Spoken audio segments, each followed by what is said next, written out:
कांग्रेस के कौमी लीडर और लोकसभा में अपोजिशन लीडर राहुल गांधी ने अपने नांदेड़ दौरे के मौके पर शहर के बस स्टैंड का गैर मुतवक्किल दौरा किया और वहां मौजूद चंद मुसाफिरों से शख्सी मुलाकात की। उन्होंने लोगों के मसाइल को समझने की कोशिश की और अपनी सादगी भरे मिजाज से मुतासिर किया। राहुल गांधी का इस तरह से अवामी मुकाम पर अचानक पहुंच जाना और लोगों से मिलना सबके लिए हैरत का बाइस बना। भारत जोड़ो यात्रा के आगाज़ के बाद से राहुल गांधी जिस शहर में भी जाते हैं वहाँ के अवाम से मिलने और उनके साथ घुल मिलने की कोशिश करते हैं। इस तरह वो लोगों को यह एहसास दिलाने की कोशिश कर रहे हैं कि इनके मसाइल में वो अकेले नहीं बल्कि कांग्रेस पार्टी इनके साथ है। आम लोगों से मुलाकात के दौरान इनके मसाइल को जानने के बाद राहुल गांधी इन मसाइल को पार्लियामेंट में उठाने का अज़्म रखते हैं।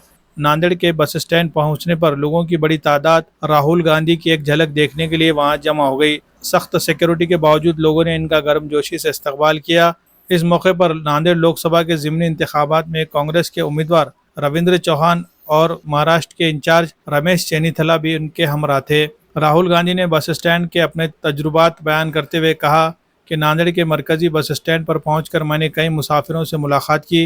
रोज़ाना लाखों अफराद यहां से सफ़र करते हैं और उनमें ख़वातीन की तादाद खासी ज़्यादा है। इनसे बातचीत के दौरान इनके रोज़मर्रा की मुश्किलात और परेशानियों को जाना और जैसा कि मुतवक्का था उन्होंने महंगाई और बेरोज़गारी का जिक्र किया। सफ़र करने वाली ख़वातीन को राहुल गांधी ने महाविकास अघाड़ी की महालक्ष्मी स्कीम से मुतारुफ़ करवाया, जिसके मुताबिक ख़वातीन को हर माह उनके अकाउंट में 3,000 रुपये जमा किए जाएंगे। इन्हें रियासत भर में बस के ज़रिए मुफ्त सफ़र की सहूलत दी जाएगी।